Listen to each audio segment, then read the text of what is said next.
Mendariz Iparragirre, finisher talde berritu hau, zuzentzen jarraitzen duzu, Lizatatik datorren taldea zeatelako, urte berria, talde guztiz berritua, Kerformatik elikatzen, eta Kerforma elikatzen noski, talde berritua, helburu berriekin, txirrindulari berri batzuekin, iazko beste txirrindulari batzuekin, talde polita da kasua aurten.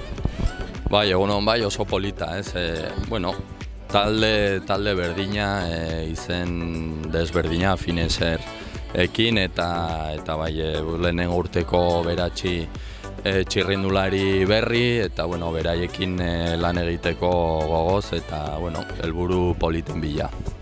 Aurten txirrindulari desente pasatzen dituzten, bi txirrindulari Kerfarmara, baita ere zinue juntzaizue, baina txirrindulari honak dazkazue, hor Karraskosa dugu, Nieto, Diguriarte, Erratzuarra, beraz jende nahiko mantentzen duzue referente izaten jarraitzeko.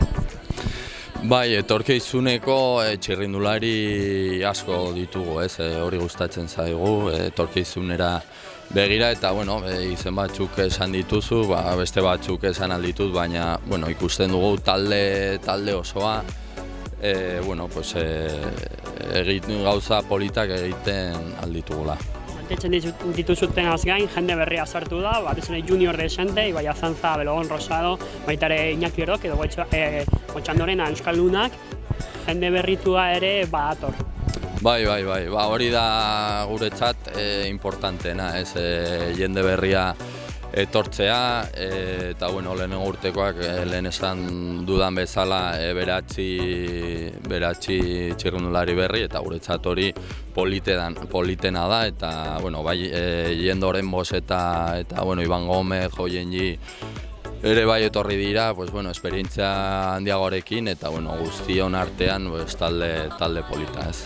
Diego Uriarte finisher taldeko txirrindularia, bere laugarren urte egiten afizionatuetan, ia aurreko urteetan ondo erakutsi duzu zen maila hona duzun afizionatuetan, eta aurten konfirmazio urtearen bila, zen buzazio gu denboraldia. Hori esan duzun bezala, laugarren urtea, asmoa aurrera pauso bat ematea da, eta ustez urtetea nahiko ongi hasi doala eta ikusiko da zen moduz egiten dugun. Dagoeneko zure erakustaldi saiakerak egiten ikusi zaitugu, gerritan ibiliztinean oso ondo zu bakarrikan, horrelako asko egitea espero dugu aurten, ez? Saiatuko gara ez, zakita lortuko dudan edo ez, baina gustatzen zait modu horretara korritzea eta saiatuko gara.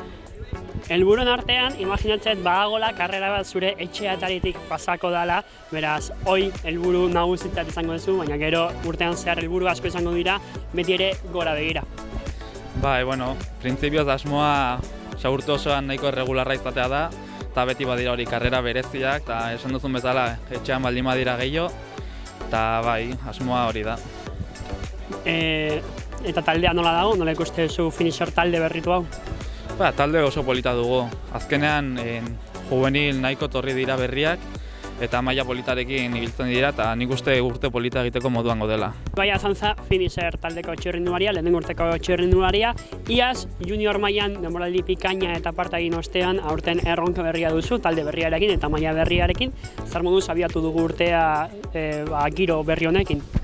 Oso pozik egia esan da, eta gogo handiz, eta gutxinaka erritmoa hartzen, eta abertzen moduz juten den urtea. Nolakoak izan dira lehenengo lasterketak? Nahiko saltoa dago juveniletatik sub-23era, baina gutxinaka kategoriara moldatzen eta ongi. Kategoria moldatzekoa da lehenengo helburua, nahiko bideratuta dakazu dagoeneko, oraindik ere ikusi beharko dela. Denboraldian zehar helburu berriak agertzen joango dira, ez? Hori, nola juten garen ikusi eta hori, gero... Nola moldatu zea talde berriari, nola sentitu zea finisher taldean? Talde bikaina da eta oso pozik nago bere. Sorte hon. Eskerrik asko.